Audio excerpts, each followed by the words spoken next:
Brother, teman-teman yang terkasih, selamat pagi. Selamat pagi. Semua sehat? Sehat. Sudah terima gaji? Masih dari orang tua ya? Ya, syukur puji Tuhan, kita boleh berkumpul di sini di Kapel Santo Bonaventura ya. Selamat berjumpa. Ada pepatah mengatakan tak kenal maka sayang. Tapi bukan berarti jatuh cinta ya. Nama saya Frater Yopianus Salubongga. Saya dari Keuskupan Banjarmasin. Saya dua bersaudara, adik saya itu perempuan, saya yang pertama. Adik saya juga sementara kuliah semester 6 kalau tidak salah, 5 atau 6. Kemudian saya lahir dalam keluarga yang sangat sederhana. Orang tua saya tinggal di Sulawesi. Kalau dari raut muka, dari warna kulit, kira-kira saya ini orang dari suku mana ya? Yang sudah tahu tolong. Kira-kira dari mana? Jangan lihat muka aku ini.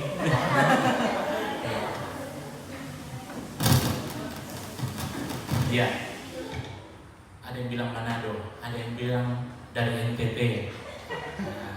Dari saya sendiri, saya berasal dari Papua.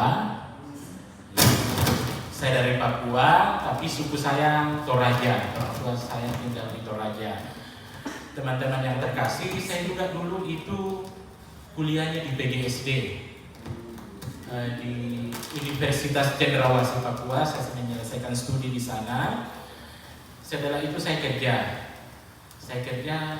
Dalam perjalanan itu kok ada yang kurang. Setelah mencari makna yang sesungguhnya yang saya cari itu, akhirnya ternyata Tuhan punya kehendak lain. Saya masuk seminari. Padahal ini sudah kerja, gaji lumayan lah, bisa ke sana kemari. Kemudian ya, saya dengan teman saya Frater itu dari Keuskupan Banjarmasin, kami berdua Frater di sini dari Banjarmasin menuntut ilmu untuk panggilan kami. Sekarang tinggal di STT Pastor Bonus. Jadi Frater Ivan itu adalah kakak tingkat saya, dia adalah kakak saya. Meskipun kalau dilihat dari muka ya saya lebih tua ya, tapi ya beliau kakak saya di sana. Baik, kita akan berjalan bersama kalau tidak salah ya dalam komunitas Gamaska ini. Mohon kerjasamanya, kalau ada yang pokoknya nantilah kita berjalan bersama. Ada yang kurang saling mengingatkan, atau ada sesuatu saling melengkapi, saling mengingatkan supaya kita bisa berjalan dengan baik bersama. Kemudian nomor HP ya nanti ya. Mungkin itu saja. Terima kasih banyak.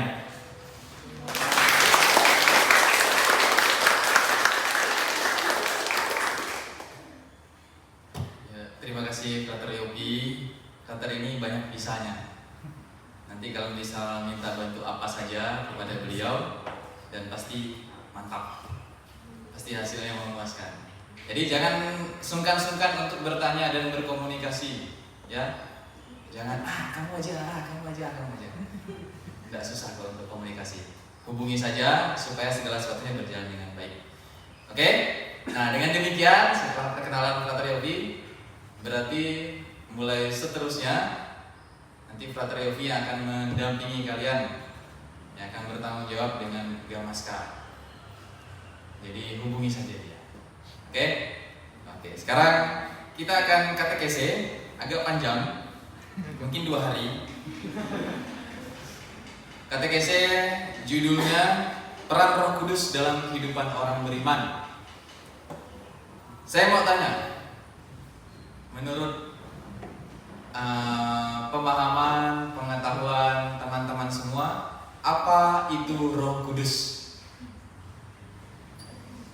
Apa itu Roh Kudus? Ya, yang bisa angkat tangan. Tidak apa, sebutkan saja. Apa itu Roh Kudus?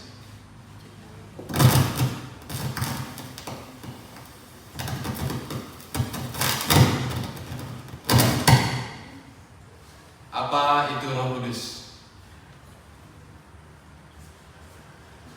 Padahal dalam doa sering Roh Kudus curahkanlah rohmu dan lain sebagainya. Semoga Roh Kudus membimbing dan lain sebagainya. Menurut kalian Roh Kudus itu apa? Jawab saja, jangan malu-malu. Nanti, Eva. Pribadi Tuhan dalam Tritunggal. Yang lain, masih ada, masih banyak pengertian tentang Roh Kudus.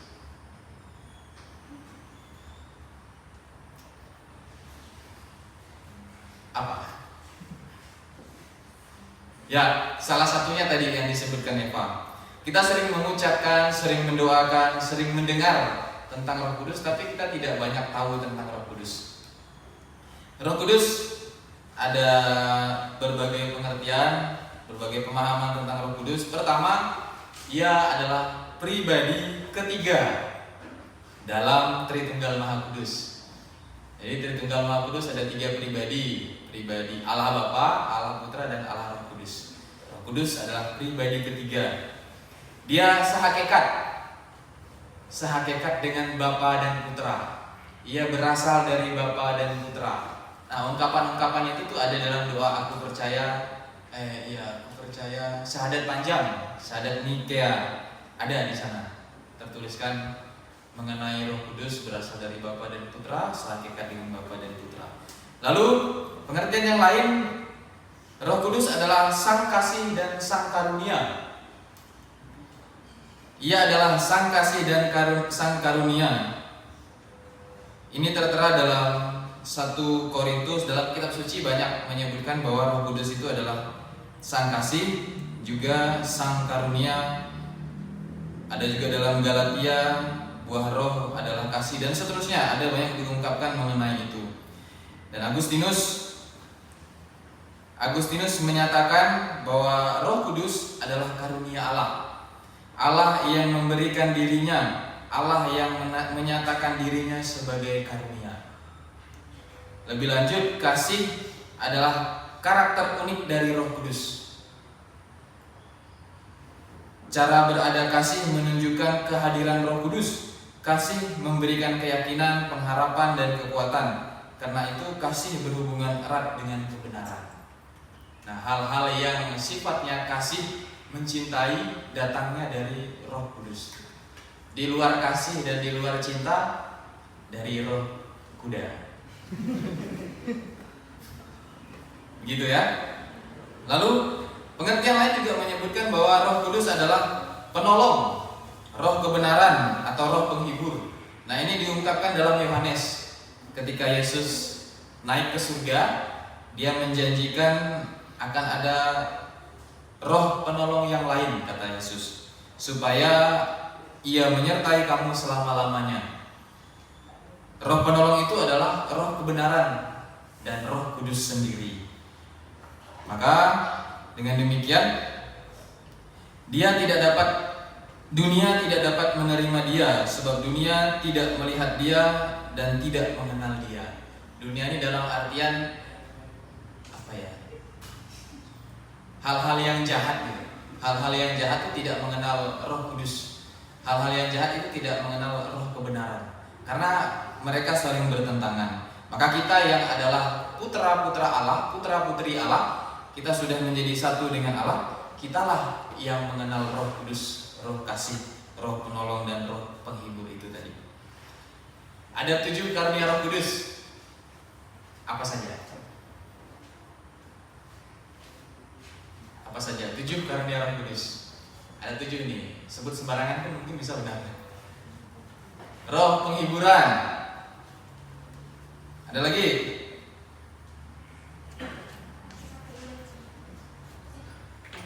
Apa? Takut akan Allah. Kebijaksanaan.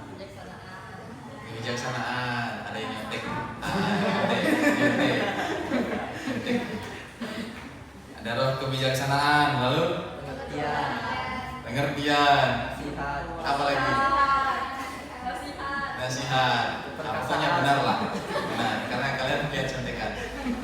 ada roh takut akan Allah, benar tadi. Roh kesalehan, roh keperkasaan, roh nasihat, roh pengertian, roh pengenalan akan Allah, roh kebijaksanaan. Nah, hal-hal yang disebutkan tadi itu berasal dari Roh Kudus. Roh Kudus yang memberi daya supaya kita takut akan Allah, supaya kita saleh, supaya kita menjadi orang-orang yang perkasa dalam artian berani, orang yang punya pengertian, orang yang bijaksana, orang yang mengenal Allah. Semuanya didorong oleh Roh Kudus. Roh Kudus yang memberi daya. Kalau lemah letoy gitu kan, bangun tidur pun masih hujan, dingin gitu kan, masuk lagi dalam selimut, itu roh yang lain. Karena rohnya tidak membuat kita perkasa akan bangun mandi air dingin gitu kan. Rohnya tidak membuat kita bijaksana. Ketika kita memilih untuk tetap tidur dan melanjutkan mimpi, berarti kita tidak bijaksana. Karena jauh lebih baik ketika kita bangun dan nyatakan mimpi itu. Benar? Nah, lalu peran Roh Kudus dalam kehidupan orang beriman. Siapa orang beriman? Siapa orang beriman? Saya percaya. Siapa? Siapa? Umat manusia, ada yang nyebut diri sendiri, ada yang nyebut saya gitu. Ya, kita semua gereja. Karena dalam konteks kita berarti gereja. Kita adalah gereja, kitalah orang beriman itu. Nah, apa peran Roh Kudus dalam kehidupan kita? Pertama, Roh Kudus adalah Roh Pengudus. Tentu sesuai dengan namanya ya. Dalam Lumen Gentium ini ada satu dokumen gereja. Bisa dikatakan bahwa Roh Kudus diutus oleh Bapa untuk melaksanakan tugas pengudusan. Setelah Yesus menuntaskan tugasnya, Ia diutus untuk tiada hentinya menguduskan gereja. Nah, usaha-usaha gereja untuk selalu memperbaharui diri, untuk selalu memperbaiki diri, memperbaiki gereja sendiri, tubuh gereja, itu adalah dorongan dari Roh Kudus. Maka inisiatif para uskup, misalnya kan paus, para imam, mereka bikin program reksa pastoral, kerja ini, kerja itu, kegiatan ini, kegiatan itu, yang sifatnya positif tentunya, itu adalah digerakkan oleh Roh Kudus. Lalu dalam sakramen baptis, nah ini adalah pertama kali kita menerima curahan Roh Kudus. Sakramen baptis. Siapa yang belum dibaptis? Nah, pasti ada baptis semua. Dalam sakramen baptis kita menerima Roh Kudus, dan dengan sakramen baptis kita mendapat tanda kehadiran Roh Kudus. Kita menjadi anak Allah, pewaris Kristus. Sakramen pengampunan dan Ekaristi. Sakramen Ekaristi ini penting, arah dari menyadari kehadiran Roh Kudus, menyadari peran Roh Kudus adalah Ekaristi. Mencintai Ekaristi, tujuannya. Jangan sampai kita udah sering berdoa, oh ternyata Roh Kudus yang memberi daya, kekuatan, kesalehan, kebijaksanaan, menggerakkan saya untuk bangun pagi dan lain sebagainya. Hanya sebatas kesadaran itu. Kesadaran kita akan kehadiran Roh Kudus harus sampai kepada mencintai Ekaristi. Karena apa? Karena dalam Ekaristi terletak puncak, sumber dan puncak iman kita. Roh Kudus mengarahkan kita sampai kepada Ekaristi. Lalu sakramen pengampunan, ini tidak kalah pentingnya. Bahwa setelah menyadari kehadiran Roh Kudus, kita diajak untuk menyesali, mengakui dan berjanji tidak akan melakukan dosa lagi, bertobat. Maka sering-seringlah datang ke pastor untuk mengaku dosa. Jangan hanya ketika mau terima krisma kemarin ya. Kayaknya adalah terakhir lah kayaknya tuh ngaku dosa. Lalu sakramen penguatan, sakramen krisma. Siapa yang kemarin baru terima krisma? Dua orang dia. Dua orang dia. Satu ujung sini, satu ujung sana. Oh 3, satu ujung sana. Tengah-tengah tidak ada ya?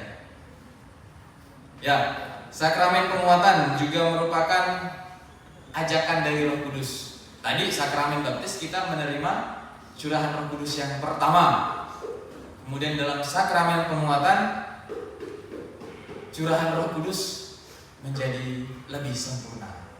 Maka ketika orang menerima sakramen penguatan, dia punya tugas yang lebih mendesak. Ia tidak hanya dipanggil sebagai anak Allah saja, tidak hanya dipanggil untuk bergabung ke dalam gereja dan persekutuan dengan Allah sendiri, tetapi lebih dari itu diajak untuk menjadi saksi orang-orang yang udah krisma nih. Ya, jangan sampai udah krisma ya udah lepas gitu kan, lalu lupa kalau udah krisma. Ada tugas yang lebih mendesak, menjadi saksi. Menjadi saksi ini terlibat aktif dalam kegiatan-kegiatan gereja, dalam kegiatan-kegiatan yang sifatnya positif, dalam kegiatan-kegiatan amal kasih. Ini yang menjadi tugas para orang-orang yang sudah menerima sakramen penguatan atau sakramen krisma. Lalu kuasa Roh Kudus ada beberapa: mempersatukan, menguatkan, mengaruniakan hidup baru. Lalu pada bagian akhir suara Roh Kudus dan suara hati. Nah, suara Roh Kudus dan suara hati ini sama atau beda? Sama atau beda? Yang bilang sama, angkat tangan. Yang bilang beda, angkat tangan. Yang ragu-ragu, angkat tangan. Oh, ragu-ragu pun enggak. Apa namanya? Yang bilang sama, angkat tangan. Yang beda. Nah, 2 orang. 2, 3. Ada yang gini tangan. Yang ragu-ragu, bimbang. Oh, yang satu, yang lainnya tidak tahu apa ya. Ya, suara Roh Kudus dan suara hati berbeda. Ini dikatakan dalam Katekismus Gereja Katolik. Suara hati adalah keputusan akal budi, di mana manusia mengerti apakah suatu perbuatan yang ia rencanakan, sedang ia lakukan, dan sudah dilakukan adalah baik atau buruk secara moral. Keputusan akal budi. Sejauh kita tahu, maka sejauh kita punya pengetahuan, maka suara hati bekerja. Tapi kalau kita tidak punya pengetahuan, suara hati tidak bekerja. Maka di sini dikatakan keputusan akal budi, kan? Keputusan pikiran. Kita tahu, maka suara hati bekerja. Tidak tahu, suara hati tidak bekerja. Setelah mengerti, suara hati akan memimpin manusia untuk melakukan yang baik dan menghindari yang jahat. Tentu setelah mengetahui bahwa ini A benar dan salah, dia akan memberi keputusan.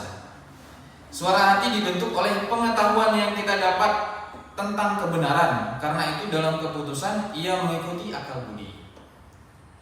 Dalam pembentukan suara hati kita dibantu oleh anugerah Roh Kudus. Meskipun tadi saya katakan keputusan akal budi, tapi Roh Kudus membantu.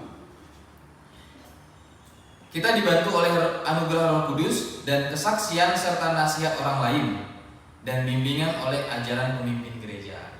Nah, ini adalah sumber-sumber pengetahuan tadi: nasihat orang lain dan bimbingan oleh ajaran pemimpin gereja. Ini sumber pengetahuannya. Lalu suara hati dapat salah. Maka dalam menurut Thomas Aquinas itu ada hati nurani sesat. Hati nurani yang sesat. Ketika dia tidak tahu gitu kan, tidak punya pengetahuan mengenai hal itu, tetapi ia tetap melaksanakan yang salah. Karena ia tidak tahu benar atau salahnya tadi. Suara hati dapat salah. Ini terjadi jika kita tidak peduli untuk mencari apa yang benar serta baik. Nah, orang yang cuek, acuh tak acuh tuh, akhirnya tidak punya pengetahuan akan kebenaran, maka suara hatinya dapat salah. Selain itu, kebiasaan berdosa membuat hati nurani lambat laun menjadi tumpul dan buta. Semakin sering kita berdosa, maka akhirnya kita terbiasa. Penyesalan hanya datang ya di akhir, tapi pada awal-awal saja. Maksudnya ketika saya misalnya hari ini mencuri, setelah mencuri saya menyesal, luar biasa ya. Tapi setelah melakukan 2, 3, 4, 5, 6, penyesalan akan berkurang, dan bahkan sampai pada kesekian kalinya melakukan dosa itu terus, tidak lagi ada penyesalan. Itulah yang dimaksud dengan dosa hati nurani, suara hati menjadi tumpul. Tidak lagi bisa membedakan bahwa ini salah, ini benar.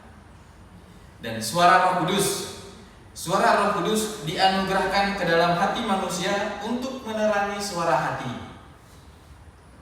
Sebab ia selalu bersifat positif.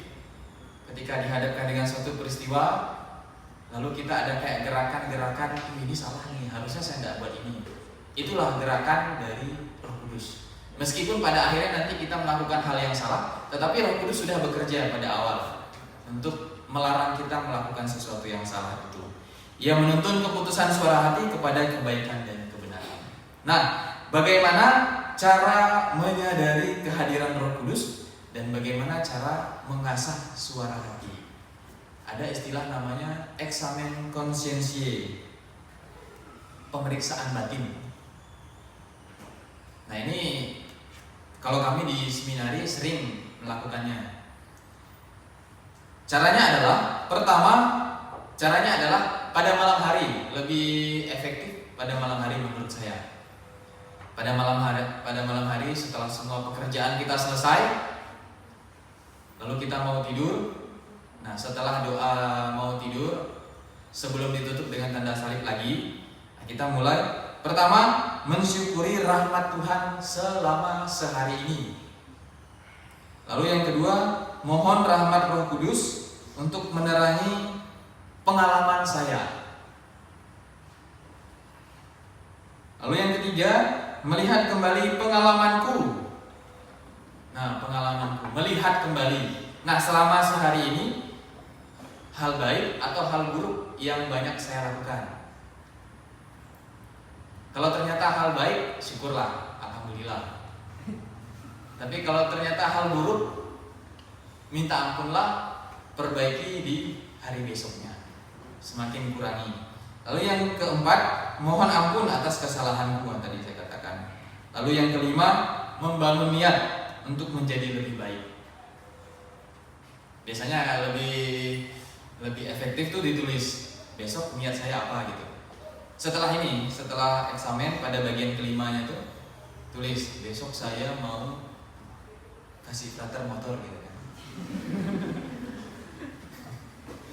Besok saya mau bangun lebih awal misalnya, yang biasanya bangun jam 7, saya mau bangun jam 6 lah gitu. Bikin niat dan dicatat supaya besok menjadi pengingat, oh ini hal-hal yang harus saya lakukan untuk mengurangi kecenderungan kita untuk melakukan dosa lagi. Itu untuk menyadari kehadiran Roh Kudus dan melatih suara hati supaya semakin diterangi oleh suara Roh Kudus. Itu Bapak Ibu katekese mengenai peran Roh Kudus dalam kehidupan orang beriman. Tentu banyak sekali, tapi ini sebagian kecil yang bisa saya bagikan. Terima kasih, selamat pagi. Atau ada pertanyaan? Wih, cepat ya. Ya. Baik, terima kasih Kak atas kesempatannya. Salam, selamat pagi semuanya. Selamat pagi. Tadi kan Kak sudah menjelaskan panjang lebar mengenai Roh Kudus ya Kak. Saya ada mencatat beberapa poin dan timbul pertanyaan. Apa Kak? Kalau 2 pertanyaan. Oke. Jadi kan tadi Kak mengatakan bahwa Roh Kudus itu pasti selalu ada di dalam hidup kita, benar? Nah, pertanyaan saya yang timbul itu bagaimana Roh Kudus itu dapat bekerja dalam situasi konflik, masalah, dan perselisihan. Kita tahu ketika kita banyak masalah itu pasti kita tidak bisa berpikir jernih seperti itu. Lalu pertanyaan saya yang kedua yaitu, kan banyak juga orang yang tidak percaya akan Roh Kudus dan tidak percaya akan Tuhan itu benar-benar ada di dalam kehidupan dirinya. Nah, apakah Roh Kudus itu dapat bekerja dalam kehidupan orang yang tidak percaya? Sekian pertanyaan dari saya. Terima kasih. Terima kasih pertanyaannya, sangat menarik. Bagaimana Roh Kudus bekerja dalam situasi yang komplit gitu ya, situasi yang banyak masalah dan lain sebagainya, akhirnya kita tidak bisa berpikir jernih. Roh Kudus tetap bekerja. Roh Kudus tidak pernah berhenti bekerja. Tetap ada ajakan-ajakan positif, dorongan-dorongan ke arah yang baik dalam masalah apapun. Tapi tadi karena pikiran kita tadi dipenuhi kan, tidak bisa berpikir jernih, akhirnya kita tidak bisa bekerja sama dengan Roh Kudus. Tentu Roh Kudus akan bekerja, hasilnya akan kelihatan ketika kita bekerja sama. Ini perbedaan teologi antara kita dan tetangga ya. Kita harus ikut bekerja sama. Kalau kita tidak bekerja sama, maka hasil dari pekerjaan Roh Kudus tidak kelihatan. Ketika kita berada dalam situasi masalah yang banyak tadi misalnya kan, kesulitan untuk berpikir jernih, pasti ada ajakan-ajakan untuk ke arah yang lebih baik. Tetapi karena kita mumet tadi nih, pikiran kita tidak bagus, kita sulit memutuskan, saya harus kemana gitu, apa yang harus saya buat, bagaimana ini, apakah saya bisa melaksanakannya, apakah saya mampu bertanggung jawab atas ini. Akhirnya kita tidak bisa mendengar. Roh Kudus sebenarnya tetap bekerja, hanya karena tadi saking sibuknya pikiran kita, suara hati kita tumpul, jarang diasah, kita tidak mampu mendengarkan suara Roh Kudus. Kita tidak mampu menyadari kehadiran Roh Kudus. Tapi soal Roh Kudus bekerja dalam situasi apapun, ya selalu bekerja, tidak pernah berhenti bekerja. Lalu yang kedua, apakah Roh Kudus bekerja pada orang yang percaya? Orang yang tidak percaya bekerja juga, tentu. Seperti dalam gereja kita kan, orang yang tadi saya katakan pertama kali kita menerima pencurahan Roh Kudus pada saat baptis. Nah, apakah sebelum baptis nih, sebelum orang menyatakan dirinya percaya pada Allah, apakah tidak bekerja? Tetap bekerja, tapi orang itu tidak menyadari gerakan itu dari mana. Karena ia tidak percaya, ia tidak tahu kebaikan itu dari mana. Karena ia tidak yakin bahwa ada Tuhan, ada Roh Kudus, maka hal-hal baik, dorongan-dorongan baik, dia anggap datang dari kesadaran dirinya, bukan dari Roh Kudus. Padahal itu pun datang dari Roh Kudus. Begitu. Baik, terima kasih Pak. Ya, sama-sama. Gimana? Oke? Yang lain paham? Masih ada lagi?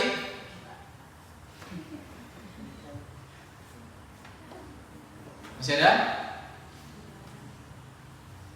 Cukup? Mau pulang. Oke, sudah ya? Tapi kalau masih ada pertanyaan silahkan nanti akan dijawab di pertemuan-pertemuan berikutnya. Itu terima kasih atas perhatian kita semua. Terima kasih dan sampai berjumpa di lain waktu. Setelah ini kami akan kembali karena masih ada kegiatan di seminari. Terima kasih, selamat pagi. Selamat pagi.